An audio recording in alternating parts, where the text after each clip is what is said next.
Get out! I don't serve people like you! The entire restaurant went silent.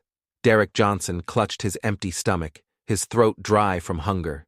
He had only stepped inside to escape the cold. Across from him, James Whitmore, the owner of Whitmore's fine dining, stood with his arms crossed, disgust clear in his eyes. I just need something to eat, sir. I can pay you back. Derrick started, his voice shaky but calm. James laughed coldly. Pay me back? With what? A sob story? A few diners chuckled under their breath. The waiters pretended not to see. Derrick felt his face burn. He had been ignored before, humiliated before, but never like this. Please, just a little food. James snapped his fingers. 2 security guards appeared. I said, get out! They grabbed Derrick by the arms and threw him into the street. He hit the pavement hard, gasping as cold wind cut through his torn jacket. The doors slammed behind him. Laughter echoed from inside. Derrick closed his eyes, swallowing the humiliation. He had no idea that in 24 hours, this same man would be begging him for help. The wind howled through the dark streets, cutting through Derrick's thin jacket like a knife. He pulled it tighter around himself, but it was useless. His stomach growled angrily, a painful reminder that he hadn't eaten since yesterday. He stopped at a closed bakery, pressing his fingers against the frosted glass. Fresh pastries lined the shelves inside. His mouth watered, but his pockets were empty. With a heavy sigh, he turned away. This wasn't always his life. Derrick wasn't always homeless. Once he had a steady job, a small apartment, and dreams of something bigger. Then came the layoff. The company cut costs, and Derrick, despite years of hard work, was one of the first to go. Rent piled up. Bills piled up. No one wanted to hire a man with too much experience, but not the right skills. In just 6 months, he lost his job, his home, his dignity, and the world kept moving on without him. Derrick shuffled past a row of restaurants. Warm light spilled onto the sidewalk. Laughter and clinking glasses echoed through the air. No one inside noticed the man outside in the cold. A couple walked past him. The woman pulled her purse closer. A businessman glanced at him, but didn't make eye contact. Derrick had learned something about the world in the past year. People don't hate the homeless. They just pretend they don't exist. His fingers were numb, his legs ached, but he kept walking. He passed a convenience store and saw a young woman holding a cup of hot coffee, steam rising from the lid. The craving hit him hard. Just one warm drink, but he had nothing. With a deep breath, he swallowed his pride and stepped toward the store entrance. Before he could speak, the security guard blocked his way. Not tonight, man. Move along. Derrick held his hands up. I said move. The door slammed shut in his face. He clenched his fists, swallowing the bitterness rising in his throat. Derrick kept walking, his body heavy with exhaustion. Then he smelled something familiar. Fresh bread, warm soup. He followed the scent until he reached a small soup kitchen on the corner. Inside, volunteers handed out food to a long line of people just like him. His pride told him to keep walking, but his stomach begged him to stop. He hesitated, then stepped into the line. When he reached the front, an older woman with kind eyes smiled at him. "Cold night, huh?" she said, placing a bowl of steaming soup and a slice of bread onto his tray. Derrick nodded, unable to speak. "Eat up, sweetheart," she said gently. "No one should go hungry." Derrick took a seat and lifted the spoon to his lips. The first sip burned his throat, but it was the best thing he had tasted in months. For the first time in a long time, he felt human again. But he had no idea that tomorrow he would be face to face with the same man who had humiliated him. And this time, their roles would be reversed. The night air was crisp as James Whitmore locked up his restaurant, adjusting the cuffs of his expensive coat. Beside him, his 12-year-old daughter, Emily, yawned, rubbing her eyes. "You tired, sweetheart?" James asked, unlocking his car. She nodded, wrapping her arms around herself. "Yeah. Can we go home now?" James smiled and opened the passenger door for her. "Of course, princess. Home it is." He didn't know that in the next 5 minutes, his entire world was about to change. James turned onto the main road, his car gliding through the nearly empty streets. The city was quiet, the traffic lights blinking yellow. Emily leaned her head against the window, half asleep. James tapped his fingers on the steering wheel, humming softly to the radio. It was a normal night. Then, headlights appeared from the left. Fast. Too fast. A black SUV barreled through a red light, swerving wildly. James's stomach dropped. "Oh my God! Crash!" The SUV slammed into the passenger side at full speed. The sound of twisting metal and shattering glass filled the air. The impact was violent. The car spun 3 times, tires screeching against the pavement. James's head whipped sideways, slamming into the window. Emily screamed. Then, darkness. When James regained consciousness, his ears were ringing. Smoke filled the air, thick and suffocating. He tried to move. Pain shot through his ribs like a knife. "Emily!" he choked out, his throat raw. No response. His vision blurred, but he could barely make out his daughter's tiny frame slumped in the passenger seat. The car was upside down. A flicker of orange light reflected off the shattered glass. Fire. The passenger side was crushed in, metal bent and caved around Emily's legs. James's chest tightened with fear. He turned his head painfully, his eyes darting outside. A small crowd had gathered on the sidewalk. People were watching, recording, whispering, but no one moved. "Somebody help!" James screamed, his voice cracking. No one stepped forward. The flames spread fast. James desperately fought against his seatbelt, his fingers shaking. He reached for Emily's arm. It was limp. "Please! My daughter is in here!" His voice was hoarse now, full of terror. This was it. This was how she was going to die. Then, a shadow pushed through the crowd. A man, tall, broad shoulders, moving fast. His coat was torn, his shoes worn down. James barely registered who it was before the man dropped to his knees beside the car. "Stay calm, I'm getting her out," the stranger shouted. James blinked, struggling to focus. That voice. The man gripped the car door, bracing his feet against the pavement. With a guttural shout, he pulled. The metal groaned, bending under his strength. Smoke poured out. Flames licked at Emily's seatbelt.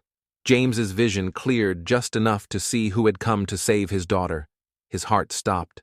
It was Derrick, the same man he had thrown out of his restaurant yesterday.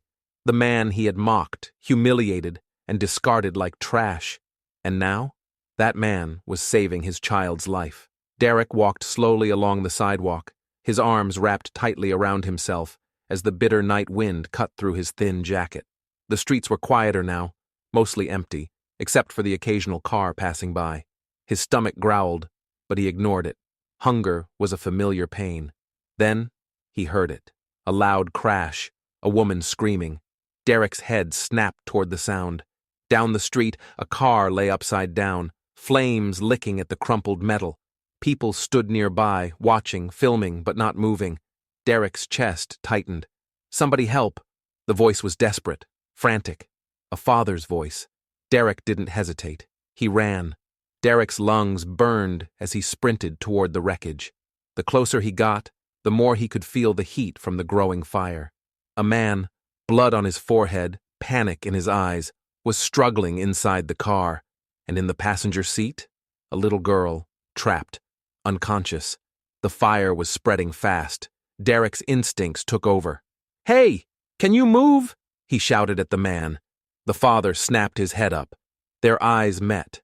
Derrick froze. James Whitmore, the same man who had thrown him out of his restaurant like garbage. The memory flashed in his mind. The cruel smirk, the laughter, the security guards dragging him out into the cold. James's eyes widened with recognition. For a split second, time stopped. Then, Emily whimpered.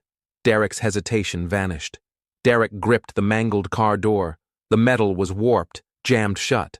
Behind him, someone in the crowd shouted, "Dude, that car is gonna blow!" Derrick ignored them. He braced his feet, his muscles straining as he pulled with everything he had. The door didn't budge. Smoke filled his lungs. The fire crept closer. "Come on," he growled, yanking harder. James struggled inside, his hands shaking as he tried to unbuckle his daughter's seatbelt. "It's stuck," James gasped. Derrick repositioned himself and pulled again, this time with a roar of effort. Crack! The door ripped open. Without wasting a second, Derrick lunged inside, grabbing Emily in his arms. Her body was limp, her breathing shallow. The heat was unbearable now. James was still trapped. Derrick had a choice to make. The fire reached the dashboard. Any second now, the car was going to explode. "Take her!"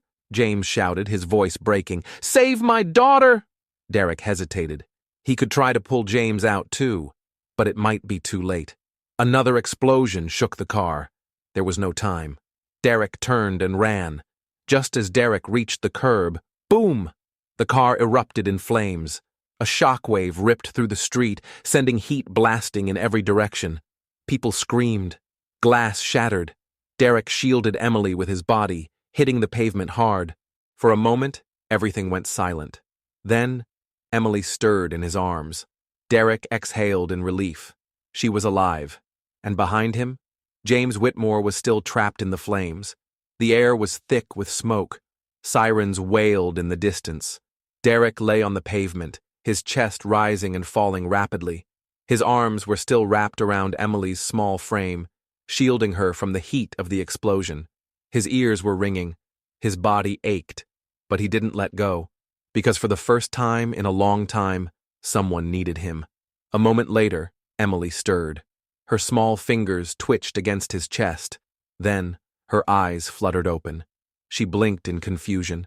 The first thing she saw was Derrick. Her lips trembled. You saved me?" Derrick swallowed hard, his voice hoarse. "Yeah, kid. I got you." Tears welled in Emily's eyes.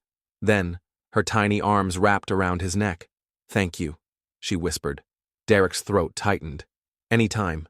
A few feet away, James Whitmore lay on the pavement, coughing violently. His clothes were singed, his hands trembling. Paramedics surrounded him, checking his vitals. But James didn't feel the burns. He didn't feel the pain. All he felt was shame. He turned his head toward the man who had just saved his daughter's life. Derrick. The same man James had mocked, humiliated, and thrown into the street like he was nothing. And yet, when James had been helpless, powerless, begging for someone to save his little girl, Derrick was the only one who did. James's chest felt hollow. The wail of sirens grew louder. Police cars, fire trucks, paramedics, and news vans. By now, a massive crowd had gathered. Phones were pointed at Derrick, at James, at the burning wreckage behind them. Someone had recorded the entire rescue, and it was already going viral. A reporter rushed forward, microphone in hand. "We are live at the scene of a devastating car crash that nearly took the life of a young girl. The man who pulled her from the wreckage." She turned the mic toward Derrick. "Sir, can you tell us your name?" Derrick's throat was dry. His head spun. Before he could answer, James spoke first. "His name is Derrick Johnson." The reporter turned. James's voice was different now, not arrogant, not mocking, just broken. James met Derrick's gaze, his eyes filled with something that hadn't been there before: respect and guilt. "He saved my daughter's life," James continued, his voice raw. "And He hesitated, glancing at the cameras, at the watching crowd. The truth weighed on his chest like a brick. "I treated him like he wasn't even human." A hush fell over the crowd. People started whispering. The same restaurant owner who had thrown Derrick into the street was now praising him on live TV. The same man who had called him worthless now owed him everything. Derrick stared at James. For the first time, he had nothing to say, but he didn't have to, because the world had just heard it all. The video spread like wildfire. Within hours, it was everywhere: social media, news websites, TV broadcasts. Homeless man saves young girl from burning car. Father speaks out. Viral hero: man humiliated by restaurant owner saves his daughter's life. Should James Whitmore's restaurant be shut down? The world had seen everything, and they weren't going to forget it. At first, James thought people would focus on Derrick's bravery, but they didn't. They focused on him. Screenshots from security footage at Whitmore's fine dining appeared on social media. The moment he snapped his fingers for security to throw Derrick out. The smirk on his face as customers laughed. People were furious. "So let me get this straight.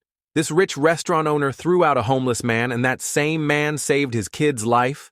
Twitter user at Justice for Derrick, boycott Whitmore's. This man doesn't deserve a business. Facebook post, 1.2 million shares. The backlash hit hard. That night, James's restaurant was empty. The next day, protesters stood outside holding signs.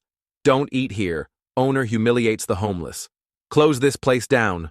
James watched from inside, his stomach twisted in knots. The world had turned against him, and for the first time, he couldn't blame anyone but himself. By the third day, news vans were parked outside the restaurant. James stepped out, his suit wrinkled, dark circles under his eyes. Microphones were shoved in his face. Mr. Whitmore, do you regret how you treated Derrick Johnson? Why did you throw him out of your restaurant? People are demanding answers. What do you have to say? James opened his mouth. No words came out. The camera lights felt hotter than the fire that nearly took his daughter. Finally, he swallowed hard and muttered, I was wrong. Do you plan to apologize? James exhaled shakily. Yes, I just need to find him. For the first time in years, James Whitmore wasn't the powerful man in the room. He was the one looking for help. He spent hours searching, calling shelters, asking around. Finally, he found Derrick at a soup kitchen, sitting quietly in the corner. James hesitated at the door, his heart pounding. Derrick looked up, his expression unreadable. For the first time, James couldn't force himself to speak, because how do you thank a man you treated like dirt? How do you apologize when words aren't enough? James took a deep breath, and then he stepped forward. Derrick felt the weight of James's stare before he even turned to face him. The soup kitchen was quiet, the scent of warm bread filling the air. Volunteers moved around, handing out food to people who looked just like Derrick had a few days ago, cold, hungry, invisible. James stood at the entrance, looking completely out of place. His expensive suit was wrinkled, his shoulders tense. He wasn't the confident restaurant owner anymore. He was just a man searching for forgiveness. Derrick slowly set down his spoon and wiped his hands on his worn-out jacket. You lost? He asked, his voice calm but distant. James swallowed hard. Number I was looking for you. Derrick leaned back in his chair, arms crossed. Why? James hesitated. He didn't know where to start. James stepped forward and pulled out a white envelope. I want to make things right, he said, placing it on the table. Derrick glanced at it but didn't touch it. What's that? James cleared his throat. It's money, enough to get you back on your feet. Derrick's jaw tensed. And I also want to offer you a job. At my restaurant. Full pay, full benefits. Derrick let out a short laugh. Not because it was funny, because it was so damn ironic. A few days ago, you wouldn't even let me sit inside, and now you want me working for you? James winced. I was wrong. Derrick tilted his head, studying him. You say that a lot now. James nodded, guilt heavy in his eyes. Because I mean it. Derrick looked down at the envelope again. A few days ago, he would have grabbed it without thinking. But now, he realized something. He didn't just want money. He didn't just want a job. He wanted change. Not just for himself, but for all the people still out there, being ignored, being thrown away like he had been. Derrick pushed the envelope back toward James. James's face fell. You don't want it? Derrick exhaled. I don't want a handout, but I do want something. James frowned. What? Derrick looked around the soup kitchen, at the people in line, at the volunteers handing out meals. I want you to do something real. For them. James stared at him. Derrick leaned forward. You want to make things right? Start by helping the people you ignored your whole life. James was silent. Then he nodded. Okay. 6 months later, Derrick adjusted the sleeves of his crisp new uniform as he stepped into Whitmore's fine dining. Only this time, he wasn't here to beg for food. He was the manager. As he walked through the restaurant, staff members greeted him with respect. The same waiters who had once ignored him now looked to him for leadership. And at the front of the restaurant, a sign hung in the window. Now, hiring, no experience needed. We give second chances. Derrick smiled to himself. Outside, a small press conference was taking place. James Whitmore stood in front of the cameras, a microphone in hand. Months ago, I made a terrible mistake. I judged a man by his appearance. I turned him away when he needed help the most. He cleared his throat, his voice thick with emotion. That man saved my daughter's life. The crowd listened in silence. I don't expect forgiveness, but I do want to be better. That's why today, I'm launching a new program, the Second Chance Initiative. We will provide jobs and training for the homeless, because no one should be treated the way Derrick was. People in the crowd nodded in approval. James had finally learned. Back inside the restaurant, Derrick watched from the doorway. He wasn't the same man who had been thrown into the cold that night. He was stronger, respected, heard. As he turned, he saw a young man hesitating at the entrance. His clothes were worn, his eyes filled with quiet desperation. Derrick recognized that look. He walked over and smiled. "You hungry?" The man hesitated. I don't have any money." Derrick patted his shoulder. "You don't need money. Just come in." As the man stepped inside, Derrick glanced back at the sign in the window. He had been powerless once. Now, he was the one opening the door, and that was the real victory.